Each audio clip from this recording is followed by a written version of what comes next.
Ekonene. So one of the headlines ilikuwa ina go round jana ilikuwa ni Kiharu MP Dede Nyoro moved from the lucrative budget and appropriations committee to diaspora and immigrant workers committee. Unachekio ni moved from the lucrative budget and appropriations committee. So umse ilikuwa inasemekana that when he was head of this, he was able to even channel more money to Kiharu, and that's one of the reasons why Kiharu has the most like maybe development from an MP. So he was able to do that. And of course the reason that imemletea hii shida ni he started criticizing Ruto, although indirectly, but criticizing Ruto. He'd complain about the killings, police killings, which this guy of course Musemaga, for a lot of people when he complains about that, they're like, yeah, Dede Nyoro, he's very young, he represents the future. But for me, I always remember this guy asking Uhuru to be a dictator. That one I'll never forget. Najua. This is around the same time where kuna kuwaga na this famous photo of not photo, it's a video, infamous video ya msee alikuwa na drive on this was around 2017. Msee alikuwa na drive on pale University Way, alafu kulikuwa na protesters wa ODM. Msee akabaki ametoa nini na akachapa msee moja alafu akabaki ame drive off.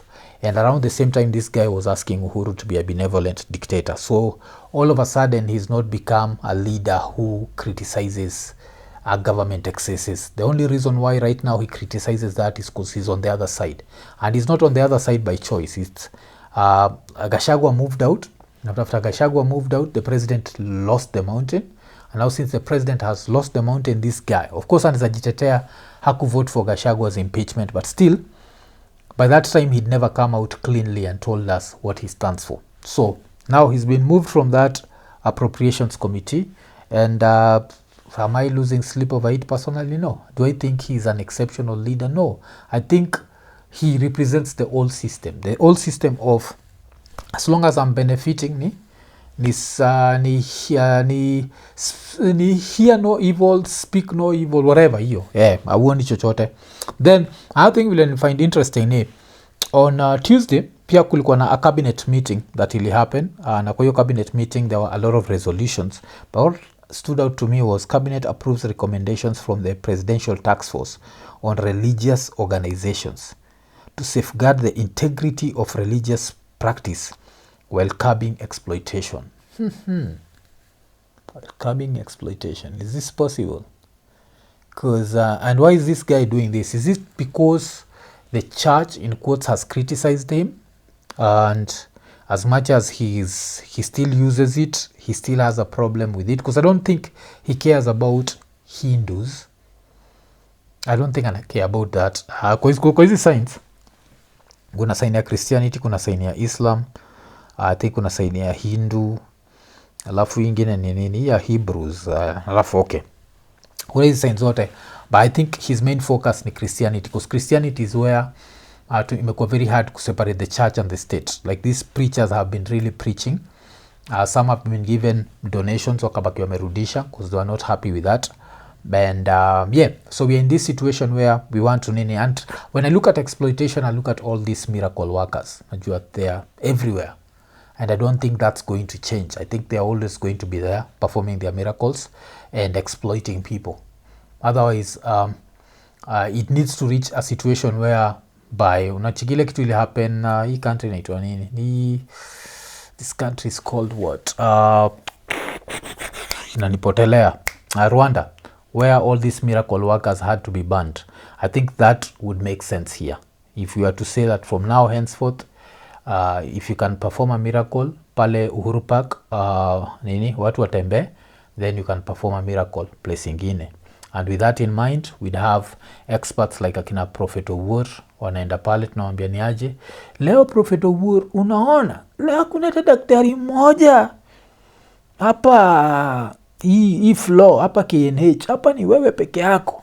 Tampeleka kwa ile floor ya nini ya bodaboda. Unajua kuna kugana floor ya bodaboda, I think ni 7th floor pale Kenyatta National Hospital. He just prays for people, and if he can't heal enough people, we throw him in jail because he's just exploiting people, using people to fund your lavish lifestyle. Like, you have to prove the miracles, and this is what pisses me off about this country, that if you say that this guy has to prove these miracles are real, you're somehow infringing on his rights or something. Like, no, prove that your miracles are real. Like, heal someone. Let's see that.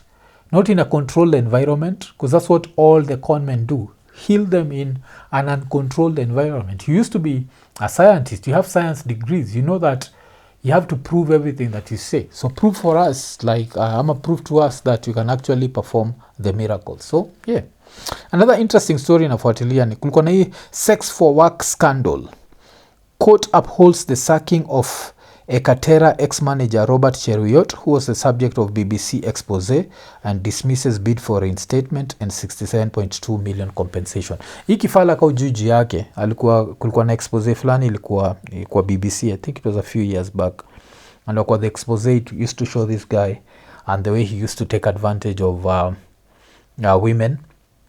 And he'd literally force them to sleep with him ndio wabaki wamepata job. So a BBC reporter pretended to be ready to sleep with him mpaka wakaenda kwa room fulani and they recorded him kama amekuja hapo, and this guy had the guts to go and try and fight to keep his job. And in the process, I think some of those women, I don't know if it's from him, but because this was a culture within his company, so some of the women within that company, because other managers were also doing this nonsense, ended up with venereal diseases. And of course, you understand broken families. You can also try and understand the mental trauma that comes with that, where a woman knows that the only way she can be able to provide for her kids is through kukubali this level of exploitation. The fact that this a-hole went to court shows you the level of impunity in this country, because another way that should have happened is ye mwenyewe alikuwa anafaa kutajua for sexual harassment, najua, and even sexual assault, because if you're forcing someone to do something, ukiwekea mtu nini kwa kichwa hapo umetumia the R word. The same thing if you're using financial nini, it's still R, najua. But at least one thing I'm happy is he was not reinstated, and apart from him not being reinstated also, another thing that I'm happy with is he's not getting any compensation. This guy actually wanted 67.2 million. Like, what are we talking about here? But now, wacha tu cross over to maneighbors wetu. So maneighbors wetu Tanzania, kuna kwa gana hii ni jumuiya ya muungano. Ni jumuiya ya muungano ama nini? Ama kuna hii jumuiya inafaa kwa East African community. And kwa the East African community, one of the things that's supposed to happen is your free movement of goods na people. And there needs to be a certain level of cooperation. But on Tuesday, TZ walibaki wametoa a special supplement, najua. So this was an announcement. And on the announcement, they talked about businesses that they are going to ban for foreigners. And it was interesting. So business activities prohibited for non-citizens. Then wakabaki wameandika the sale of goods on a wholesale and retail basis, excluding supermarkets, specialized product outlets and wholesale centers for local producers. Mobile money transfers, awezi enda huko TZ open up an M-Pesa shop. Repair of mobile phones and electronic devices. Okay, that's interesting. You can't do that as a foreigner. Saloon business unless the business is conducted in a hotel or for tourism purposes. Okay. Home office and environmental cleanliness, wanamaanisha hizi ma jobs ndogo ndogo. Small scale mining, postal activities and parcel delivery within the country. So wezi enda huko ugrab ka boda boda waanze kufanya ma deliveries. Tour guiding within the country, so you can't be a tour guide if you're not Tanzanian and you're operating from TZ. You have to be a Tanzanian citizen. Establishment and operation of radio and television. This makes sense because of the fact that they don't want criticism. If you're independent from the country, there's going to be a certain level of criticism that comes with that. But then now, I'd want to know that does this affect, like vile kuna BBC Africa and the headquarters is Nairobi, can that work there?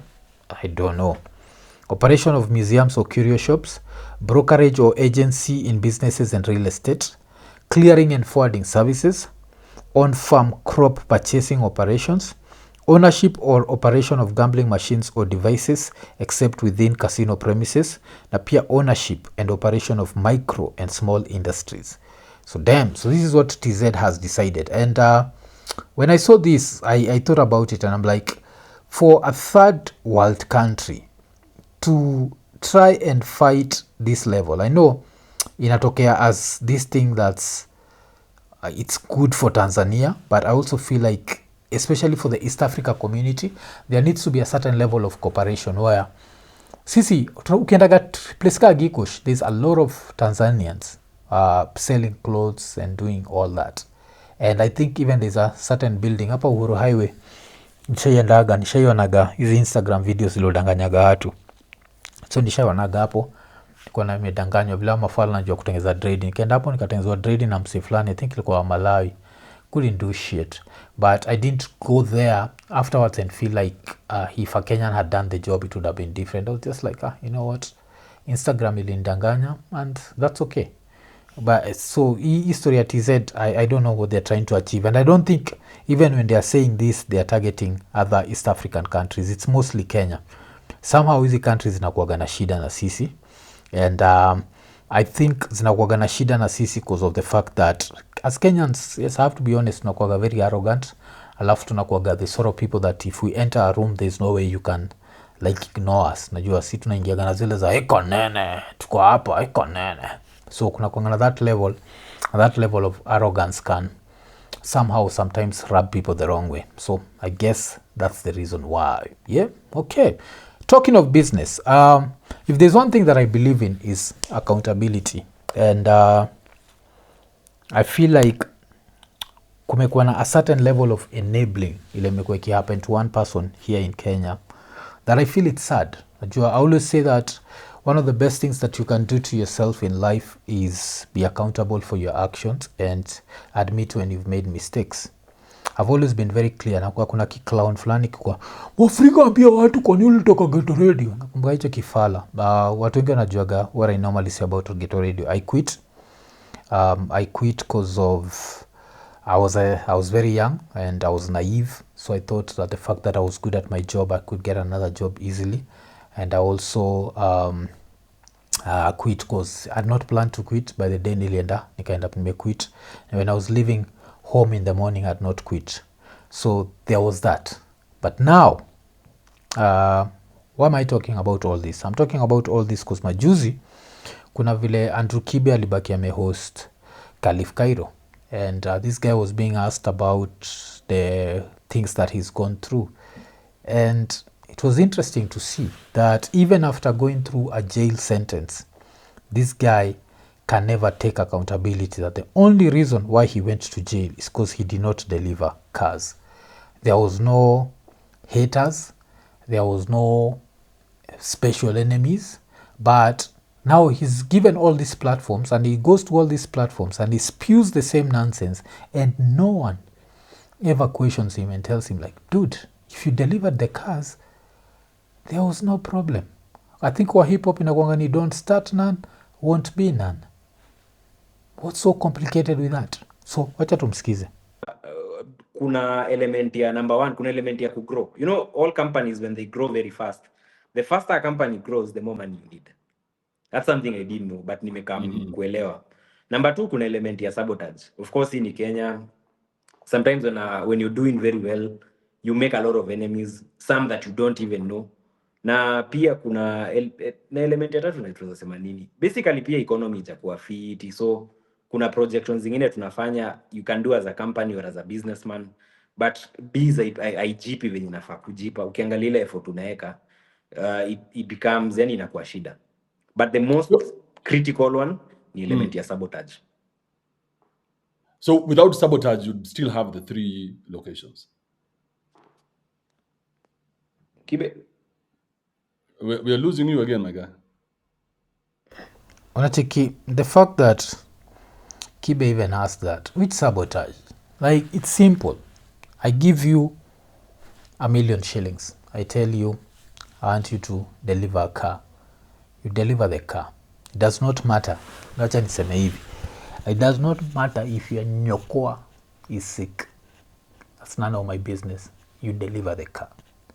And the fact that there is no accountability, that this inakuwaga this nonsense of people are sabotaging me, and then when people come in tukibonga juu yake inakuwa ni player hating, nasikia fala inanuliza, what had you achieved by that age? By that age as I keep saying, I think I've just talked about Kitu Radio. I was already a manager of a radio station by the time I was 27 years old. If I'd stayed in that world and not quit, saizi ningekuwa maybe very far, but maybe I've not been doing a podcast. I enjoy the podcast more than I enjoyed radio. So there's that. But it's not about even achievement. It's just about accountability. If someone gives you something, you deliver.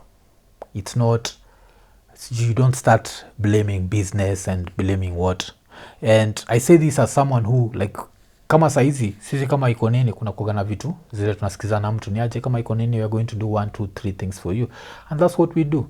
Haikuagi blah blah blah ma blah blah blah. And even apart from that, even doing that, it's tutaenda wapi? Tutaenda, I think I can even give these people free advertisement. Tutaenda Cameras Africa, for example, and we want a camera. And Cameras Africa, like, you know, this camera is this amount of money. We give them the money, they give us the camera. Hakuna stories za economy ni mbaya, we are not selling as many cameras as we are selling to. That's the reason why now kamera yako although umeilipia unaweza ikujia next week. It's bullshit. And the fact that no one calls out this bullshit, to me, I find it to be frustrating. And also, don't come out and say that your company is worth $1 billion when it's not even worth 2 million. Najua, just because you have someone else's car in the yard, haimaanishi ni gari yako. That car is not yours. So it's not part of your net worth.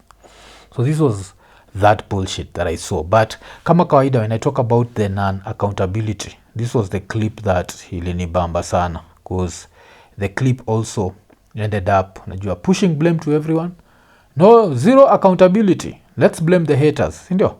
Would you have a message like to all the haters who are out there? Tell them something before you leave. Just tell them, listen here, you puny motherfucking haters. Hapana, mi message yangu for haters bedhi inakuanga simple. Be better.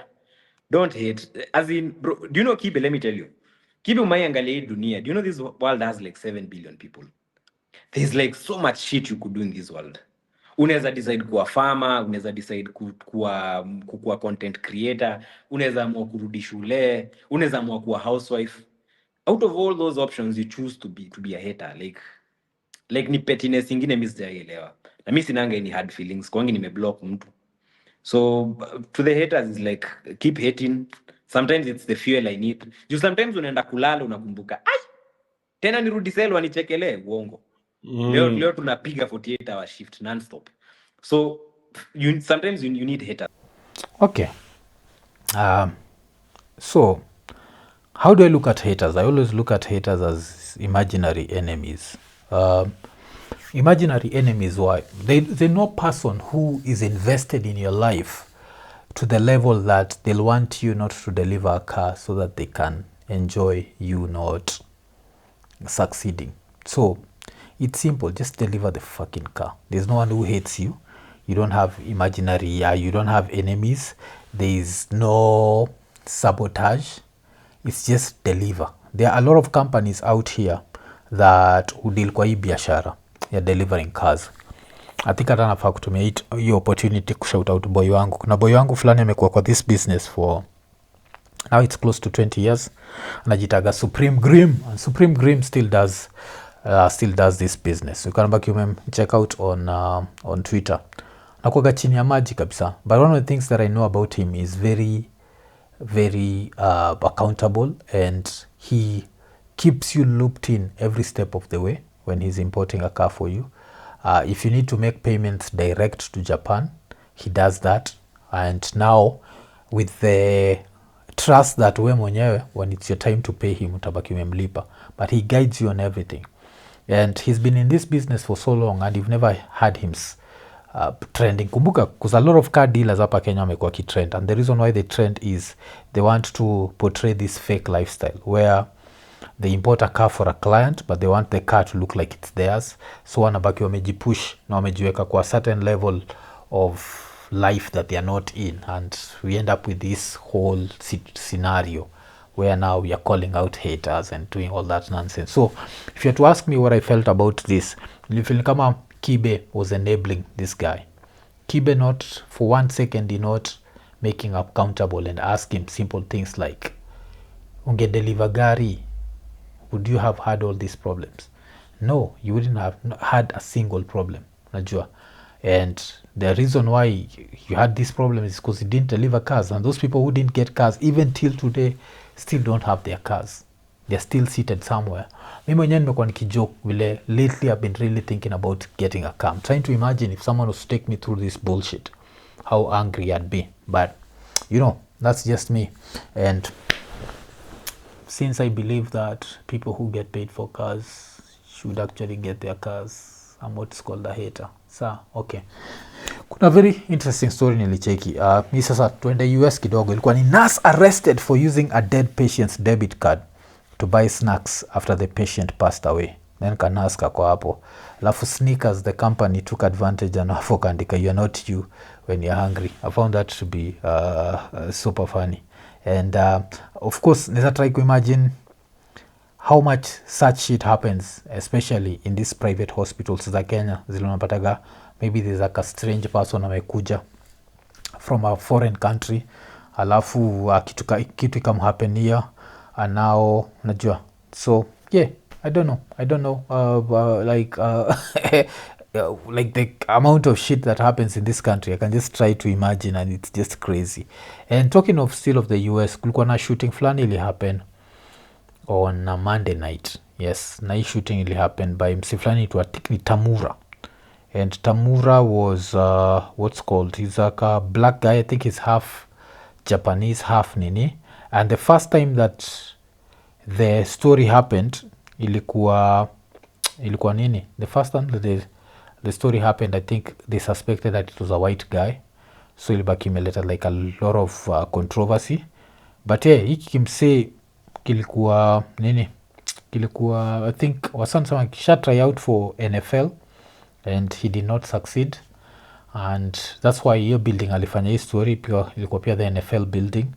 And it's one of those things that's really scary about the US, tukifikiria juu hizi stories are mass shootings and the fact that they keep happening, and the fact that these people normally blame everyone, and not the fact that guns are easily accessible to everyone, and every nutcase can just wake up and decide, like, you know, I'm going on this rampage. And this has reminded me, there's an interesting movie I watched saizi, and it was Sovereign.